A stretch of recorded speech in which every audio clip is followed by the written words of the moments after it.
you were like, what's the angle on TikTok? I don't know what exact word you use. Like probably end goal or something. What's your end goal of doing these TikToks? See, me asking that question is me being in LA too long, where I feel like everything is so calculated and you gotta like, why is she doing that? What's the plan? Hey babies, welcome to the Dr. Beauty Podcast hosted by me, Dr. Anna Guanche. I'm so excited you're here. We plan to educate, inspire, and entertain you.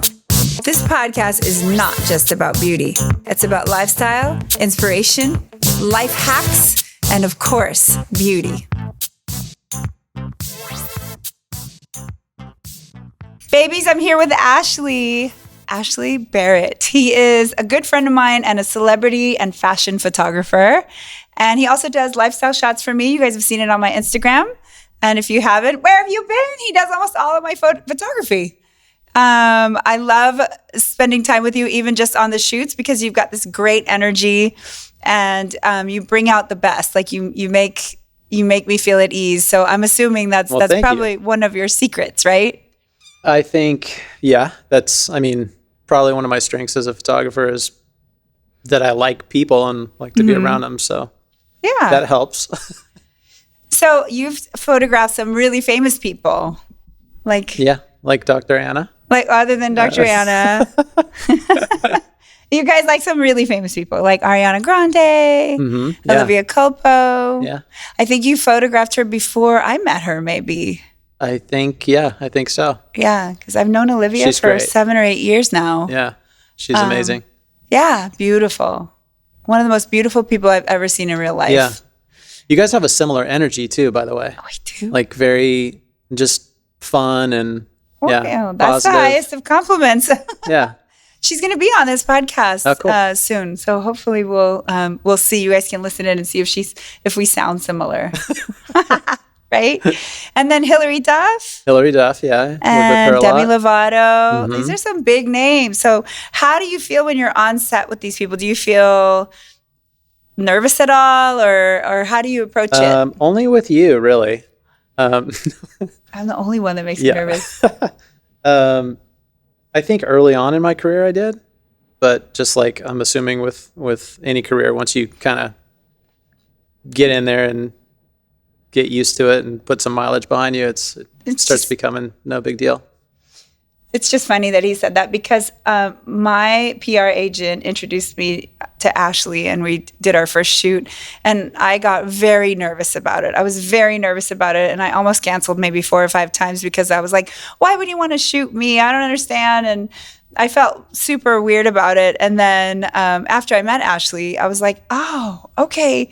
He doesn't make you feel nervous. Not intimidating. And yet he gets the most amazing shots because I think he puts you at ease and you're relaxed. And he obviously is a magician with the lighting and all that stuff. Those are my favorite shoots, by the way, because I remember when she called me and she talked to me about you and she said, look at her Instagram and see. And at the time, you were one of the first people that I had worked with in regards to like creating content for social media. And so she was like, look at her Instagram. And I'm like, this is, wow. So I'm just going to photograph content for her. Like I'm used to doing it for magazines or record labels or a product line or whatever. And as soon as I saw your Instagram, I was like, oh, wow, she's fun. I want to do it for sure. Love it. And since then, I started doing that for other people, right? Because that's kind of that's what people do now. And those are my favorite shoots now because it's just like, I'm so into people and collaborating in that kind of environment where, sometimes you and I will like say, let's meet here and we'll do a bunch of pictures here. Or sometimes they come to your home or wherever. And it's just us. We're talking, having fun. Sometimes your family's there. Yeah. It's not like 40 people on set. Right. Ladders and booms and all this chaos and then trying to have some sort of connection where you can get a really interesting photo. It's more open-ended. It's more free. Part of it is like our first shoot, we had a stylist and she's very sweet, wonderful. And then there was a hair person, I think.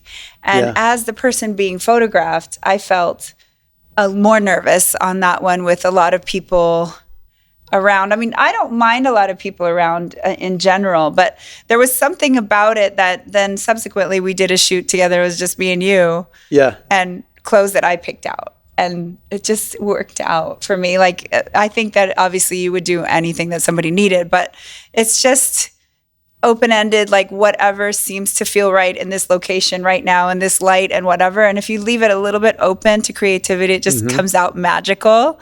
When I look at my portfolio and I think about like the best shots I've ever taken in my career, it's almost always like an environment where it's just myself, the subject, maybe one other person. And I don't know if that's because I'm more free in that setting or they are more free or a combination or what, but it's exactly like you said. It's like we can be spontaneous. We can be like, oh, this isn't working. Let's go over here. And it's just rolling with it. Yeah. Sometimes you just hop in the car, change in the back seat, hop in the car. Let's go down the street. Let's go up the hill. Sometimes you hop on top of the car. Sometimes I get on top of the car, which you guys will eventually see. And then I worry about denting the car because I'm a big girl, you know. I'm not petite. But yeah, my poor Tesla. No dents, though. It's a beauty. No dents. Fastest car in the world. Fastest car in the world. I mean, the thing about it is I don't really use it like at its top speed, but I do get to speed very quickly. Yeah. Like you get to speed in seconds. Like you can press the gas and be at 60 miles an hour in 3 seconds. Yeah, it's insane. It's amazing. It actually feels when you, as a surfer, when you like paddle into a bigger wave or a wave with power and you feel like the push. That's what I feel when I'm sitting in your Tesla and you hit the gas. That's G-forces. Yeah, but I don't even have to put on a wetsuit. It's great. That's right. So surfing is your passion, and you do a lot of surfing photography as well, right? Or that's more of a hobby? That's definitely just a hobby. I love shooting like beachscapes and not necessarily like I don't love shooting surfers in the water, but I just love that environment. Like every time I surf, I almost always like bring a little camera and before or after I go, get a couple snaps on the beach. Yeah. That is something that is like almost like a moving meditation, right? For people that surf, you just kind of get out of your head while you're in the water. Yeah. And just kind of like let whatever happens. Not whatever happens, but you're so focused on what you're doing that you can't like worry about anything else. Like I would imagine. I don't surf. It is the definition of living in the present moment. You know, you don't, when you're on a wave, you can't really think about the upcoming meeting you have or where you just came from. You're in the now for sure. Just in that moment. Yeah. And it's funny because I am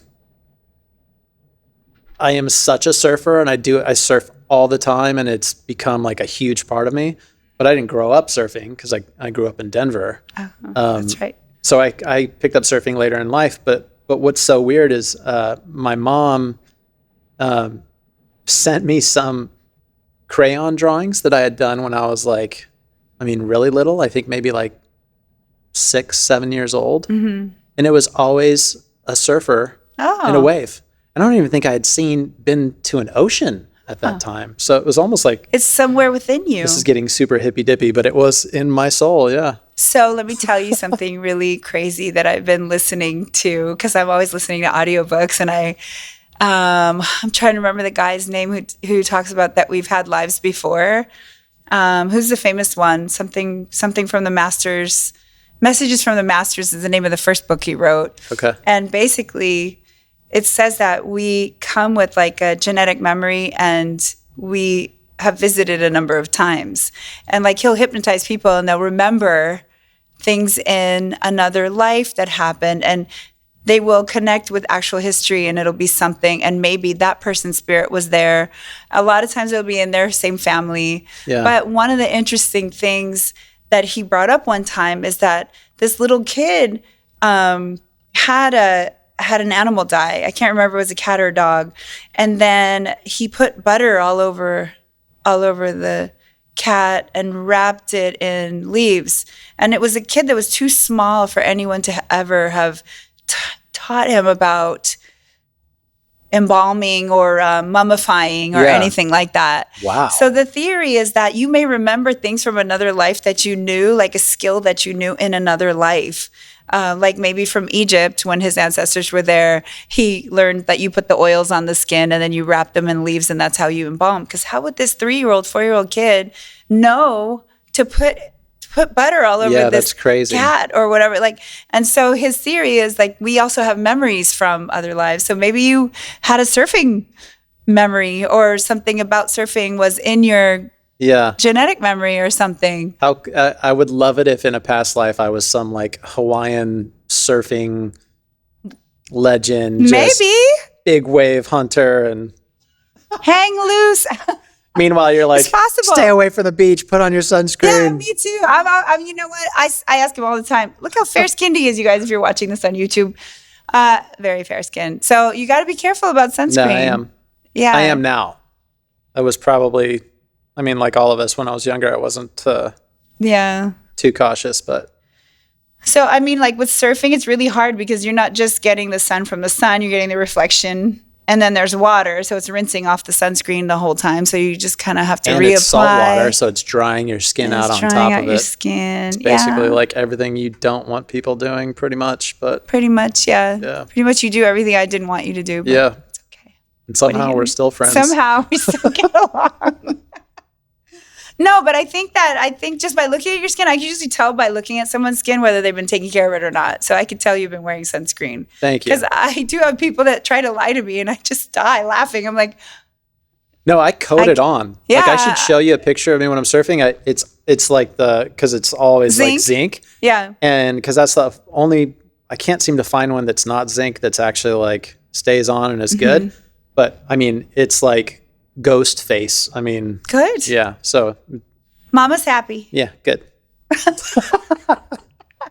No, I mean, honestly, you guys, especially if you're in the water, you're doing water sports and you're in the sun, you have to reapply at least every 2 hours because we've discovered that there's no such thing as waterproof. And in fact, the FDA made it illegal to call sunscreen waterproof. It is now called water resistant, and it has to have the minute timing on it. So the minutes are maximum now is 80 minutes. So there's no such thing as waterproof. Obviously, it makes sense, right? Like you can't just expect something you put on your skin to stay on no matter what you do to it for how many hours, you know. So that's important. Also, babies and young people that you guys are raising need to wear their sunscreen because most of your sunscreen happens before age 15. Yeah. So, and I know you have some cute little fair-skinned babies. I do, and we lather them up big time. And the funny thing is now, since COVID, I started playing golf all the time too. Oh. New hobby. Yeah, my hobby too. Yeah. I'm a golf widow. I'm almost officially a golf widow. What is that? Golf widow means your husband loves golf so much that you almost never see him. That's amazing. I've never heard that now. Oh, okay. Well, now you can see. That's funny. There's the lessons, and then there's the 9 holes, 18 holes, and then there's the impromptu ones, and then I ended clinic early today, so I'm gonna go hit some balls. Yep. And so but I'm glad. I love it when someone has a passion for something. Yeah. But anyway, you were saying you got into golf. Well, it's just funny because and now I'm so used to having just surfed my whole life. I'm used to just putting sunscreen on my face or on my neck or whatever. But wear a wetsuit, so you don't need it. And then the first couple rounds playing golf, I was like, I'd come home, I'd lather up my face, but I'd come home and I'd be like, my arms are burnt. So what about sun shirts? You can wear a sun shirt.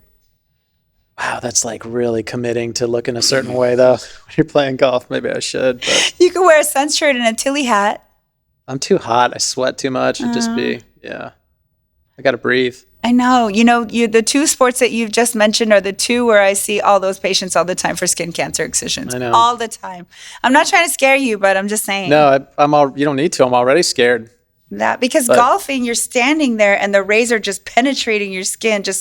It's not like you're even moving. You're just allowing the UV to just soaking it in. Just soak into your skin. And honestly, I want to try golf, but believe it or not, you probably believe it, the main deterrent is that you have to be in the sun for so long. Yeah.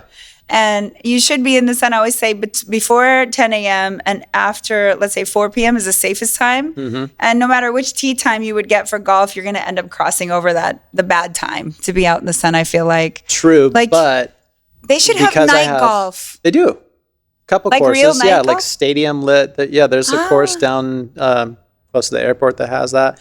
And I actually, since I have 2 little kids, I can't be golfing all day. So I started waking up at like 5 a.m., teeing off 5:30, just play 9 holes. I'm done before I take my daughter to school. And there's no beating sun at that point. So 5:30 tee time. Who's going to wake up that early? No way. Someone crazy like me. Yeah. You insane. So one of the reasons I had you on here is A, because I'm a big fan of yours, and B, because I know that you're around beautiful women all the time, and it is the Dr. Beauty podcast. And even though we don't only talk about beauty, I ask every single one of my guests, like, what's your definition of beauty? And from the perspective of being a photographer, print photography, and celebrities and all that stuff, what is your definition of beauty? For me, it would be it would be kindness. Which sounds hokey, but no, I've kind of gone through phases in my career where, like, when I first started shooting, I was only working with like young models, and I was obsessed with like interesting beauty, having to do with like kind of that supermodel look. Right. And then as a photographer, like, you kind of fall into the making observations, like understanding like the what would be the classic like numbers or definition of beauty. Like, are there how wide like the set golden their ratio. eyes are? Yeah. Yes. The distance from their lip to the bottom of their nose, like things like you're taught a lot of those things. Yeah. And now at this point, it's like the most beautiful people to me are the ones who are just have like a great vibe. Yeah. They're kind. It's so interesting how a lot of us, no matter what specialty we do, go from like the cookie cutter historical definition of scientific sort of way, and we start to realize that a lot of it's just like energy. So I had said this on a previous podcast where when I went to medical school, I was a pure scientist. I didn't believe in like all this esoteric stuff. And when people talk about it, I'd be like, what are you talking about? It's science. We need like studies. We need like facts. And there was a lot to memorize in med school. It was very factual. And there was the numbers and the ratios. And then I started realizing every room I go into has a different energy. Every patient that I see, besides taking care of their skin problem or their beauty issue, whatever, that there's an energy exchange. And so I stopped being quite as rigid on that. And so it's that same idea. People ask me all the time, what's the golden ratio? And I know all the numbers for the golden ratio. So like 1/3, 1/3, 1/3, and 1/5 across the face. And then there's the distance between the eyes and the pupils and all this symmetrical, the rules of being beautiful. But then I realized there's so many beautiful people that don't fall under that category. And if you chase that, you're not getting beauty. It comes out weird when you try to chase the golden ratio, right? And so I realized that it's not about that. There's like a million ways to be beautiful, but you have to learn through some sort of structure. Yeah. And so there's this quote that says like, learn the rules like a pro so you can break them like an artist. Absolutely. And so that's what you're talking about. To me, that's what I'm hearing, that like, you're like, it was supposed to be like this. And then I realized there's like a whole nother layer of beauty. Yeah. Because you would, I can remember early on in my career sitting with a client or an ad agency or whatever, and going through models and being like, oh, well, really focused on the physicality of them, and wanting to have all those ratios perfect so that you could get a great photo. Now I know. Now when I sit down with a client to do a casting, I'm like, well, I've worked with her before, and she's just incredible. Like, she's so awesome and fun. The vibe's good. We'll get great stuff. Right. Because those ratios, they're just numbers, and that doesn't bring a photograph to life. Right. It might look interesting for a second, but I'd rather have someone whose energy just, when you take a photo and you look at it, you're like, wow, that person is incredible. And that's your talent, is that you're able to capture the energy, not just the 2D photo, but the vibe and the person's like personality and energy. So. I do think I've become so much less technical as my career has gone on, and more, just more about capturing a moment and capturing someone's kind of personality. Do you ever get someone who you feel like isn't doing the thing?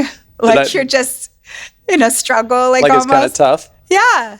It almost always ends up being great. Yeah. It might just take a little bit longer for that person to get comfortable. To be at ease, right? Yeah. And I was about to say for me to get them to be comfortable, but that's not always, it's a lot of times that's not what I'm doing. It's just in their own time or the right setting or whatever. So if I'm doing like a location portrait or something and someone's not a model, or a lot of times film actors, TV actors they hate being photographed because they're used to they don't like the still camera. Right. So they can be very uncomfortable, and it's a matter of just like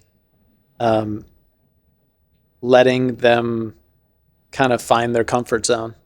I've been amazed at how many very famous celebrities can be nervous. Like they can be and the expectation out in the world or at large is that they're going to be very comfortable in all situations, but they can be very nervous. And, in my case, it would be about procedures or even just an office visit to hear the options. But in some cases, it's like something that you're expecting.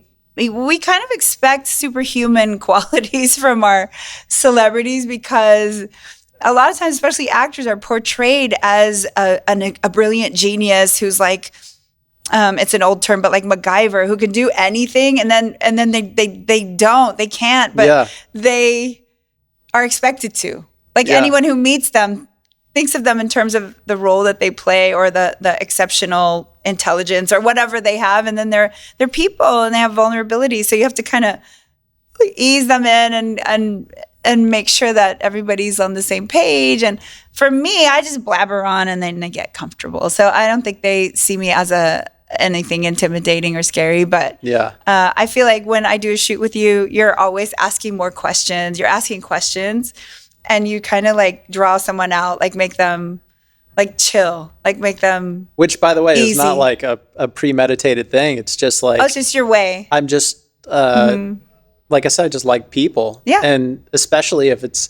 I mean, you and I gelled right away, and I find you so interesting. So, of course, I'm going to have a lot of questions. And then maybe by us just talking, and you got comfortable. Yeah. I don't know. But...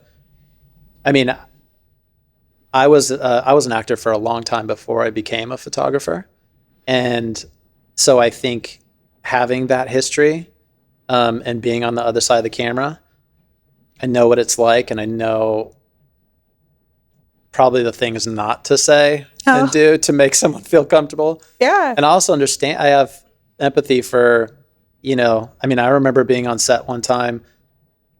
We're shooting a TV pilot. The whole time I was completely not nervous at all. And then I think it was like the last day, we were on set for like 2 weeks. The last day they had a still photographer come on, and it was to shoot, promo material. Mm-hmm. Suddenly I was just like locked up. I mean, I was like, okay, so I'm stand here and what do I do with my hands? Like things that you don't ask if you're comfortable, if you're playing a role or if you're doing something with a motion camera. So I think that has helped me in my career for sure, and to relate and yeah. What kind of acting did you do? I guess I did remember that you told me that before. Yeah. I did like a lot of bad TV. Bad TV That's shows. What you said last time. Yeah, mostly bad TV shows. What's bad TV for our listening audience? Like do you remember like Silk Stockings? It was on the USA Network. It was like the kind of like... Wait, was it a soap opera? It wasn't even racy back then, but it was like kind of like the sexy like nighttime shows. So I did some of that, and wow. and then a lot of like little indie films. I was in Bring It On, the first one with Kirsten Dunst, the cheerleader movie, and I played the high school quarterback who like makes fun of all the male cheerleaders. Oh. That's not like you in real life at all. No. That's so funny. I know. That's why it's called acting. Huh? I played a bully, basically. You played a bully. Yeah. Oh, that's probably why you stopped acting. You're like, this is for that. No, I'm just kidding. So do you ever wish to go back to that? You don't? No. You don't feel like once it's in you, it's always in you? That may be the case, and it might but I have another outlet for that. Like I also write. And so I get a lot of whatever I got from acting out in my writing now. I see. And I think my time as an actor was actually like training me to become a photographer, become a writer. I look back at it as it was just kind of a stepping stone to what I do now. Well, I mean, I probably imagine it's easier to write a screenplay when you can imagine being the actor who has to say these lines, or in a situation where these lines are being said. If you've already had to memorize and say lines in situations, then you can imagine probably more easily how to write them. Absolutely. But what are you writing? Oh, I don't know. We can't know. Everybody who comes on here has a bunch of secrets. It's like every guest we have is like, I tell you, but I have to kill you. And I tell them the only reason you're on this is because we want to know all your secrets. No. I mean, I mostly write screenplays. Yeah. And all different genres. For me, it's just it's not a career. It's just a passion. I love to do it.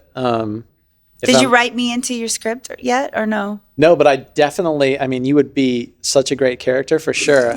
We should actually plot that out and think about making a little series or something based on you. That'd be cool. That's funny. I have a few patients I have one patient who's a writer. She's writing a sitcom, and she goes, every time I think of this funny character, I'm picturing you. And I go, oh, that's awesome. That's the highest compliment. I said, if it ever gets picked up, I'm happy to play the role. Yeah. Funny.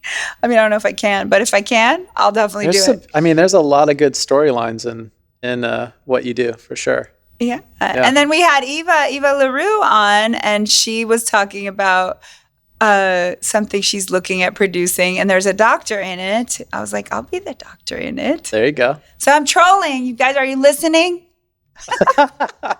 I will definitely make something happen with you for sure. That'd be funny. Yeah, you should write something for me. That'd be hilarious. Who knows you never know, like, when people get together and start working, you never know what the end result is truly supposed to be. Maybe it goes far beyond your Instagram and. Yeah, that's true. And my podcast, the one thing I love about this podcast is that I'm actually doing what I do in the room. Like if you work with me, you know that I always am interested in all my patients, and I talk to them, ask them questions, and I'm doing their procedure and I'm diagnosing their condition, but I'm also very interested in people, kind of like you were just saying. Yeah. And I'm always like curious and like, how did you do that? Like whether they're a business owner or they're a producer or they're a mom, like how do you do this? I'm always trying to learn from people. And so I'm like, the podcast thing just fits me because I love to sit down and talk to you. And I've known you for a long time, but now I know more things about you because when you formally sit down with somebody to have a conversation, you start to understand things about them or know things about them like a little bit more deeply. Yeah. But then also you get to share it. Like most of the stuff I hear in my exam room, I can't share. So, right. So this is a great platform for that. And it also, it's very enriching and it's a way of connecting with people. Like you said, and you never know, you start working something, like, hey, we should do that. And then next thing you know, we have our own show. And next thing you know, we were winning Academy Awards and Emmy Awards and all these other awards. And next thing you know, no, I'm just kidding. I'm like, keep going. Were you always, when you were younger, were you... was I what? Always so inquisitive and interested in people? Or is this... for some reason, I have this vision of you developing that in college. I don't know why. Like, I picture you... I honestly developed it probably later than college. Okay. I had a really unhappy childhood. And then I left home really young, and then I was always working. But during the time I was working, I was always happy, like bubbly, waiting tables, whatever, tutoring. I was always energetic and happy, but not as inquisitive about people to learn from them. Yeah. And I was sort of in survival mode. And then when I went to med school, that's like its own survival mode. Like so much to learn. And it really, I'm glad I went to medical school. I'm so happy and lucky. But it doesn't leave space for any creativity. Because I originally wanted to write. When I was like 11 or 12, I started out having a desire to write. And my dad was like, that's not practical. You're not going to, nobody makes money writing. Like, you need to be doctor, lawyer, engineer. was the thing. And to some extent, he's not wrong. I have no regrets. I'm very happy that I did what I did. But during med school, you're so busy cramming all this information into your brain at such a rapid pace that you can't do the creative part or the getting to know people part the way you would want to. And it was after starting practice, after the initial couple years of becoming stable as a practice, that I started having the freedom to go, oh, I already know how to do this procedure like the back of my hand. I don't even have to concentrate on procedures as much because it's like another part of my brain. It's a procedural memory part. And so now there's like another segment of me that just is there to talk to you and, you know, distract you from any pain that you might be feeling, but also be totally interested in you. And the other part of me is that procedural part that just automatically goes. Like, I know where to go. I know how much to put where. I don't have to like calculate in my mind, what am I doing and how do you do this and all that. It's just automatic. Yeah. So once that automatic thing kicked in, like when you drive to your house and you don't even remember the drive. Yep, you're on autopilot. Once that kicked in, then I had that extra bandwidth to chat with people and ask them questions. And also, I'm easily bored. So the thing that keeps my life interesting is the humans. Totally. Like not doing the same like thing over and over, but the humans that are involved in the process are what interests me, you know? And look, now it's come full circle. I mean, you wanted to be a writer. You obviously wanted to be creative. Yeah. Your dad was like, be a doctor, lawyer, whatever. You became a doctor. You did all that. You're at the top of your game in the doctor world, and now you have a podcast and you're TikToking and Instagram. Like you have kind of the best of both worlds. Like allowed to like explore the creative side more now and the fun, silly side. But now that I did the work for a long time, so you earned it. It's a little controversial sometimes with some doctors don't like the TikTok thing. Yeah, but that's I get it. Just old school people. Yeah, you know. I mean, So, I mean, but I have to decide, you know, what makes sense for me. And my TikTok, I've told you before, because one time you guys actually sat down, we were waiting for the right light. So when we go on a shoot together, he has to wait for the exact right lighting. I mean, not exact right, but like, right? Am I wrong? Am I wrong? I'm just picturing me like sitting there, like watching the sun, waiting. No. He's not watching the sun, but like, we'll be like, why don't we sit here for a minute and we'll you know, maybe have a snack or do something and wait because it's like not the pretty sunlight, whatever. And then basically, what did you ask me? Because this is when I first started doing TikToks, and you were like, so what's the angle on TikTok? I don't know what exact word you use. Like probably end goal or something. What's your end goal of doing these TikToks? And my feeling on the TikToks is I don't have an end goal for once in my life, because I spent so many years surviving and trying to like do this and establish my reputation and do this. I don't have an end goal. I just wanted to do it. I think it's fun. It's fun. Yeah. And so, and yet doing all those TikToks just for fun increased my Instagram following by about 40,000 followers. And so even it kind of taught me a lesson. Like not everything you do has to be like, financially driven or like I don't know, you can just go after something because that's what makes you laugh and that's what makes it fun for you, and then all of a sudden all this good benefit comes from it too. Yeah. See, me asking that question is me being in LA too long, where I feel like everything is so calculated and you gotta like why is she doing that? What's the plan?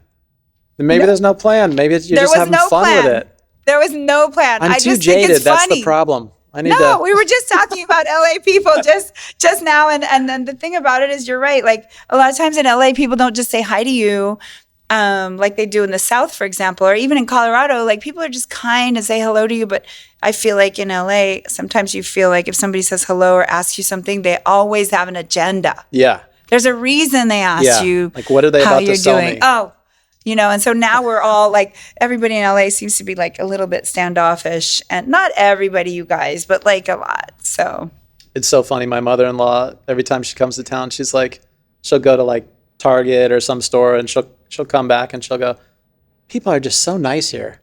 I'm like, here, what experience are you having here that's making you feel that way?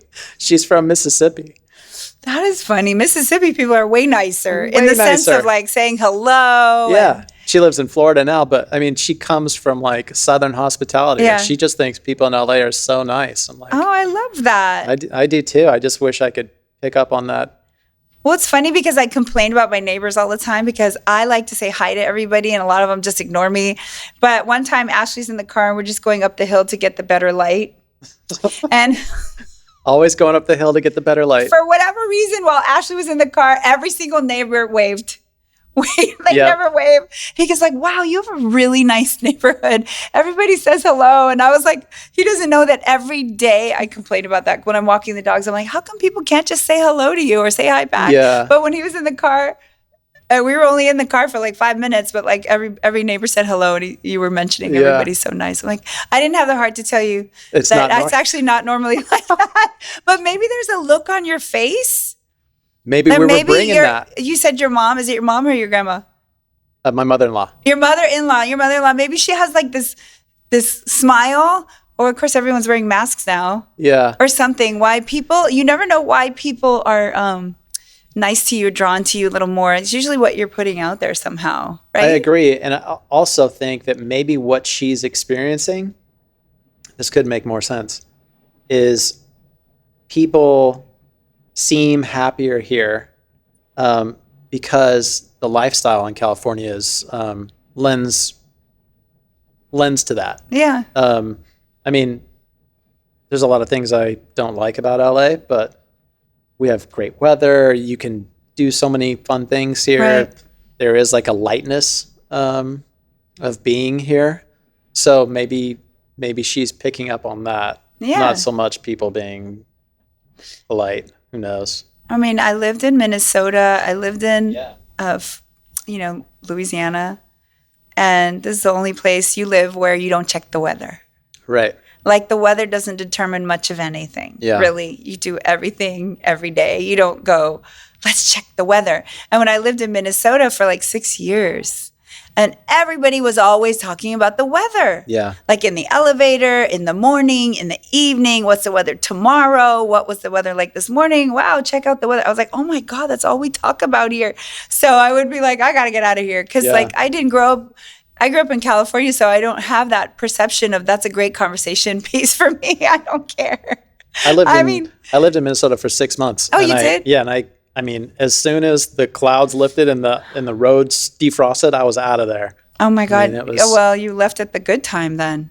Yeah, then it got beautiful. Yeah, that's when you left. The first snow is beautiful, and the like 4th of July. And then everything in between is like it's either hot, humid, you're getting bitten up, or it's freezing. Yeah. Like so cold. One time I was getting gas from my car and my nostrils froze shut. Took a breath in really fast. Yeah. Minus 20 degrees with the Yeah. wind chill. I mean, I would put my fingers on the steering wheel and they would freeze. Mhm. I don't even know how I got through 6 years of it, actually. I still have some good friends from Minnesota, and I did my residency there. So kudos to you people who live there. But I only visit if like there's a major life event, like a wedding or something like that. Yeah, I'm too soft for So that yeah, place. very thin blood. Yeah. But anyway, so I think it's interesting because going back to the fact that I ask people what their definition of beauty is here, and then you said kindness, and a lot of people say an energy or something like that, and yet a lot of us are trying to fit into an ideal of beauty or an age group or something like that. But even when you ask men what their definition of beauty is, it doesn't end up being that sort of external a set of features that we all like have a preconceived notion that is accepted beauty, you know? So, I mean, I don't know if we should be shifting what we think, or is it that you guys are just saying what you think you should say? Or because I've had like at least half and half male and female guests.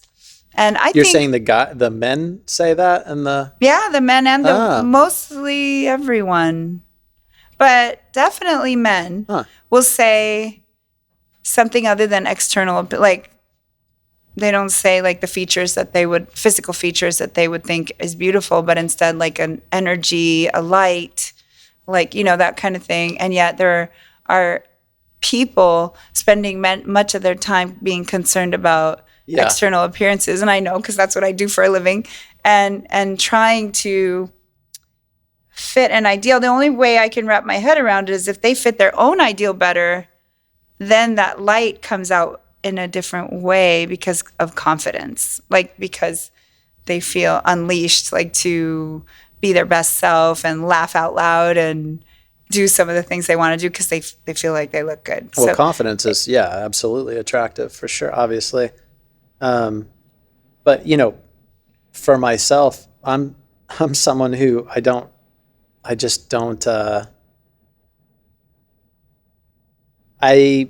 care that much how I look. I knew you were going to say that. I really don't. Do all the guys on the podcast say that? Oh, no. I mean, my wife like jokes that I bring like 3 outfits to vacation and like a stick of deodorant. Like, she only just recently convinced me to start using a moisturizer. So I should care more. Right. No. I don't think, I'm not telling you should care more. I'm just telling you what I've observed. And when I say, I'm talking about beauty, I'm saying the men describing what they think is beautiful in a woman, for example. Mm-hmm. They almost never will mention a feature. It would always be like an energy or a personality trait. Yeah. And yet a lot of women are trying to reach an ideal of a certain appearance because they want to be beautiful. Right. So that's what's interesting to me on this podcast that I've learned, because I think we're on episode, like, what number is this? Well, I'm not going to tell you what number it is. It's secret. But I've done like over 12 episodes, and basically it's the same kind of concept. So maybe we're chasing the wrong things is what I'm thinking as far as ideals of beauty and things like that. Or like my other guest said, sometimes your definition of beauty changes, like when you're a teenage boy versus a college-age boy versus a, middle-aged man. Oh, yeah. Do you have a different shift in what you used to think was beautiful, and then you start to realize, I don't give a crap about that. I'm more concerned about like personality or whatever it is that you said 100%, earlier. Yeah. That is for me, that's just the maturation process. Like, and in terms of like physicality, if you asked 21-year-old me what I thought was attractive, right, and you asked 31-year-old me, you would get wildly different answers. Mm-hmm. Because that time frame, because my tastes had changed, and in terms of what I thought was physically beautiful, and now it is much more about an energy and a confidence. I guess that's so cliched to say, but it's true. And if I have to think about, if you like nailed me down and said, what is like a physical attribute that you find so attractive, I'd say a smile. Mm-hmm, so that's still an energy. It's not. Yeah, in a way, right? So. Yeah. But I do think that probably, especially for men, like, hopefully. They grow up. Hopefully. And they're looking for something. Yeah. Because if I hadn't grown up, I'd be terrified of me now. Me now. Yeah, that's true. And I was also thinking, since you've been around stunningly gorgeous women who are models. Yeah. And you see, it's one thing to look at them in a magazine or a 2D or whatever, or the final print, and it's another thing to experience a day with this person. Yeah. So maybe that gives you, I don't know, I'm putting words in your mouth, but maybe that gives you like an insight, like. It's so true. And early on in my career, I had like, I lived in this house with 3 other roommates, all guys. Mm-hmm. And we were all just like surf rats, just surfing every day, and I was starting my career as a photographer. And so I'd go shoot a model and come home and I'd be like editing the photos, and one of my roommates would come in and be like, dude, who is that? She is so hot. And as time went on, I just didn't even see that anymore. Right. I was looking at the photograph. I was looking at all the elements to it. I was looking at what she was, if I was seeing, exuding, who she is coming through I wasn't seeing hot, sexy, right, any of those things. And the longer I've been doing what I do, that has lessened even more. And the funny thing is, at one point in my career, I had this weird revelation. I was like, if I showed a friend of mine, a male friend of mine, a photo of a model or an actress or someone I had photographed, and they said, oh my God, she's so hot or she's so sexy or whatever, I immediately didn't like that photo. Because why? Because it appealed to me. It felt like at the time that it appealed to a very specific like dude. And then around that time, what's that? Banal. Yeah. Like not the level you're looking for. Yeah. And around that time, a couple people had reached out to me to do photos, and they thought that I was a woman. Well, yeah, because your name is Ashley. I have a girl's name. And then when we started talking and they said that, they were like, oh, well, your name, but also just the way you photograph women. They said they were seeing kind of like a feminine perspective on beauty. Right. That to me was like, felt like the best compliment. And it made me go, oh, that's how I want to photograph people from now on. Right. Of course I want a photograph if the subject I'm shooting wants to be sexy, wants to embody that, I want the photo to project that, but I want it I'd like it to be sexy to a woman as well. Right. Does that make sense? I 100% get what you're saying. It's like that gratuitous, sexy, I'll see young influencers in my office that have their pages, and then some know how to be very sexy but chic and have sort of a variance in what they wear. Like sometimes they're fully dressed, sometimes they're wearing boots, sometimes they're not, and then there's the other ones that'll be just only bikini, only breast shots, only like bottom, only their butt, only their breast. And what happens to these people, because their page lacks dimension, their followers end up being only men, and they end up being weaker as influencers because influencing as far as that specialty, which is now like a very important marketing specialty almost, is a weaker position to be in because you alienate women and you only appeal to men. And honestly, just graphically, men don't buy anything. Exactly. So you can have your influencer post any amount of stuff. They're not there for that. They're for the boobs, and they're for, like if it's very gratuitous. Yeah. And if that's all there is on that page, they're not there for like to buy anything or get tips on beauty tips or to be, It might get them likes, but it's not going to get them revenue. Right. No. Exactly. And so I try to explain, like, you need to like have dimension. You need to have some of the things how to do. You need to have different clothing on a different angle. Like, it's not always about just your sexual parts, but like your jawline, your lip, lips are kind of sexy, I'll be honest. Yeah. But anyway, that kind of thing. So like what you're saying is, again, in my mind, the same idea that you want to have a sophisticated type of beauty and sexy, like you're capturing personality and that's what I see in your work. So you're pretty freaking talented. I'm also very aware now that I have a daughter of, the standard of beauty and people chasing that. Right. And just imagining what the world is like when my daughter is a teenager. I think it'll be better. Yeah, I hope so. I think beauty is becoming a lot more inclusive. I think so. I think ageism is slowing down. It's not going away. Yeah. It's slowing down. And there's like this acceptance of different body shapes, different looks.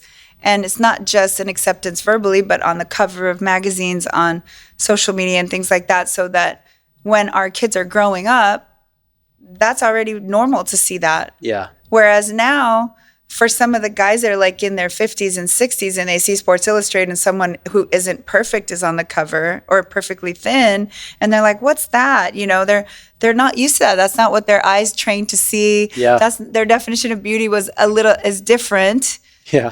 And so as our kids grow up, I think, and they're seeing all these images in the media of different size, shape, whatever, and relatability is really important on social media and all that. I think it's going to be much better. And also, they're going to have better skin because you're putting sunscreen on them. That's like, for sure. The next generation is going to have like the best skin ever because they didn't fry themselves before age 15. Yeah. It's going to be really good. So the future in my mind is always bright, but then I'm kind of a Pollyanna, so. Yeah. That's why I got You're my pretty name. positive. I'm a positive person in general. Okay, so a couple things I have to ask every guest, or I want to ask. I want to know who inspired you. Did you have someone specifically inspire you to go into what you're doing, like your photography career? It wasn't a specific person, no, but No. Do you have a mentor or someone that real or imaginary that you look up to? So many people. But yes, I had a mentor in photography when I first started. I assisted a photographer up in San Francisco for a while and learned what to do and also learned what not to do. And kind of figured out, it's funny, when I got into photography, I was like, oh, I was still acting at the time. And my girlfriend at the time was a model. And she didn't have a car, so I was like driving her to her castings all the time and taking her to her photo shoots. And one time I was on a photo shoot and I was just watching what the photographer was doing, and I'm like, this is awesome. Like, it's so fun, and you're still storytelling, which is what I ultimately love. And I started taking pictures of her, and she would take those photos to her modeling agency and they'd be like, oh, who shot these? Who was the photographer? And she's like, oh, it's my boyfriend. He's got a camera from his uncle. Yeah. And then they said, well, can we start sending? Can we book him with? Oh, yeah. And so I started awesome. shooting my girlfriend's friends. And then I just kind of like fell in love with that whole process. And yeah. Love it. Did you know Mario Sorrenti? The famous photographer, he dated, who's that very thin model? Kate Moss? Oh, yeah, sure. So originally, they did. Yeah.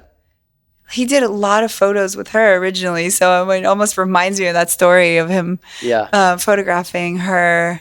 And that's where sort of that whole thing began with his style, with the wave style and all that. Yeah. So I still have all those pictures too. Oh, really? They're so bad. And they're bad. Now you look back, you're like, that was really bad. That's funny. How did they? But yeah. It's funny.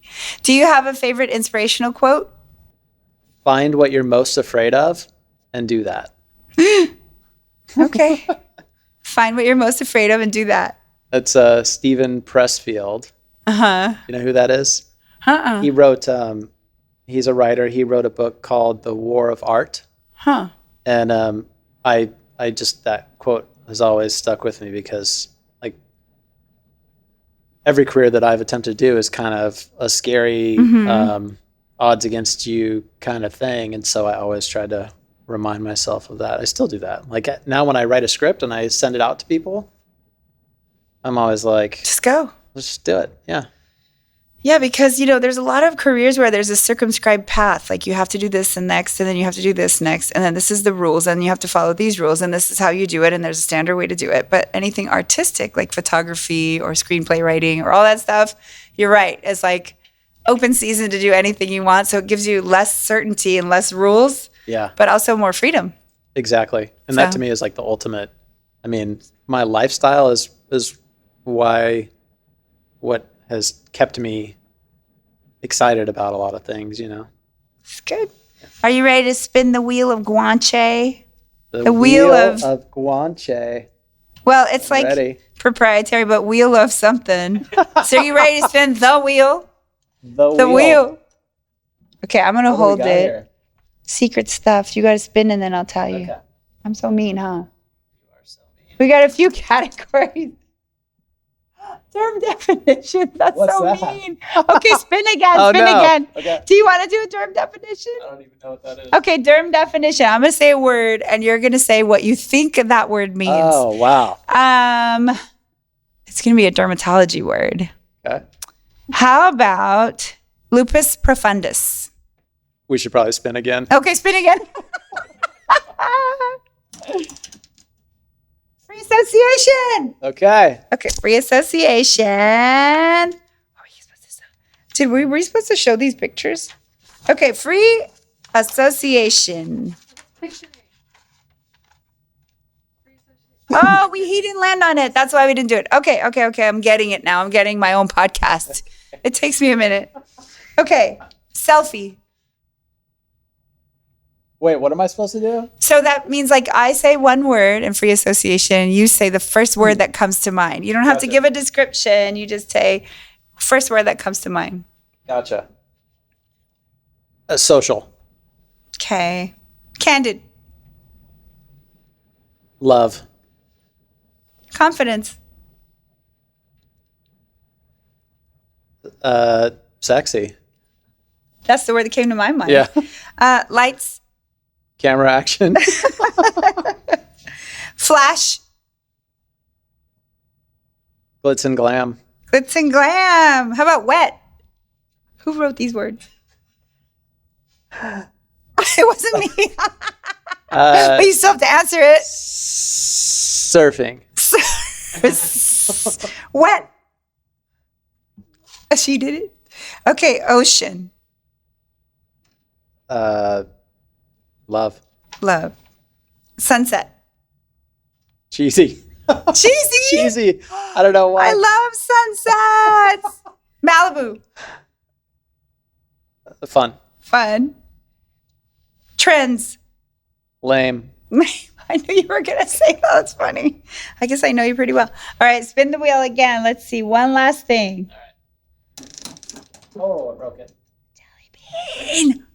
I'm so excited. We got the jelly bean one. Bring them What's the jelly over. bean?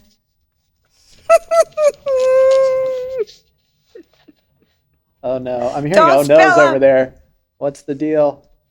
Okay. So this is called Bean Boozled. So you got to spin this wheel. And then you have to take the candy that looks like that, and it either tastes delicious or it tastes horrible. Oh, no. But spin the wheel. You have? Yeah. Okay. So he landed on pomegranate or Old Bandage flavor. I'm so excited. It's this one. This red one. This one? Yeah.